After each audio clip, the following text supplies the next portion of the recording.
Part 2 of our presentation is just a brief look at some statistics and an overview of the past 45 years of bilingualism in New Brunswick. The numbers that I'll be speaking to are pulled from Statistics Canada in 2011, which is actually the most recent publication that is currently available. And the first slide that we want to take a look at shows the percentage of the population that was francophone and was bilingual in 1969 as compared to the anglophone population, and again in 2011. In 1969, according to Statistics Canada, the francophone population in New Brunswick was 34.12. That number has actually decreased so that in 2011, the francophone population, according to Stats Canada, is 32%. So the francophone population has actually declined over the past 45 years. However, it's worth noting that in 1969, the percentage of francophones who were considered to be bilingual was less than 50%. And in 2011, that number has increased to 71.9%. Conversely, on the Anglophone side of the situation, in 1969, it was 12.4% who were considered to be bilingual, and 45 years later, it's 15.9%. So just under 4% of the Anglophone population has actually become bilingual in the past 45 years. It's a pretty low number.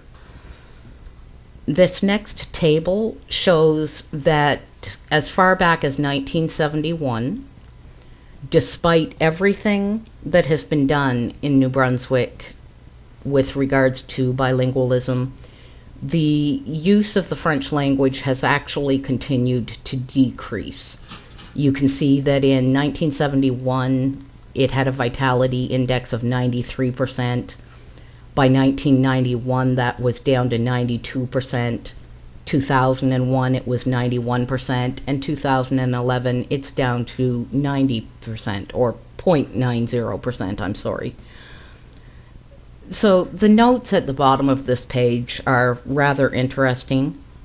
They state that in New Brunswick, the vitality index for the French language was less than 1 in 2011, while for the English language was greater than 1. In other words, there were 10% fewer people using mostly French at home in 2011 than there were people whose mother tongue was French in the province.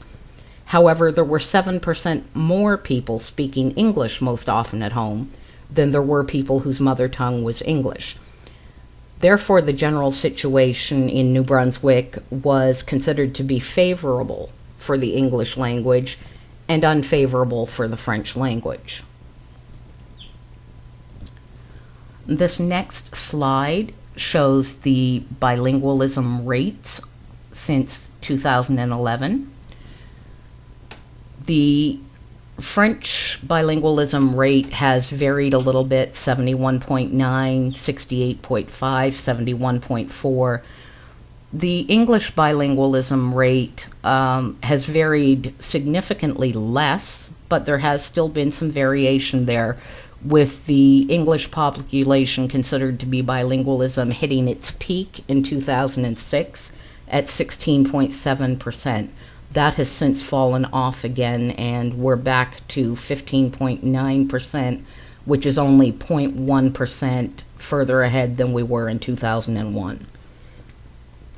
Now, the notes at the bottom of this page, obviously individual bilingualism rates differ significantly by linguistic group, and as might be expected, people reporting French as their mother tongue present the highest official bilingualism rates by far. Consequently, in 2011, more than 2/3 of mother tongue francophones said they could conduct a conversation in English and in French, compared to less than 1/6 of those reporting that their mother tongue was English, or a non-official language. The bilingualism rate among Francophones is therefore 4.5 times greater than the rate among Anglophones, and this will become important later in our presentation.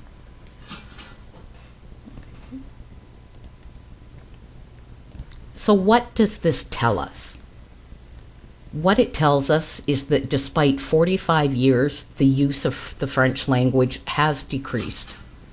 Despite 45 years, the Anglophone population able to work and communicate effectively in French has increased by only 4%.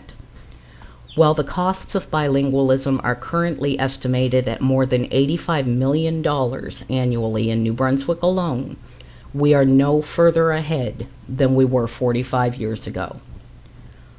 The current situation is not working. We need to recognize this and be willing to reevaluate, make changes, and alter our course.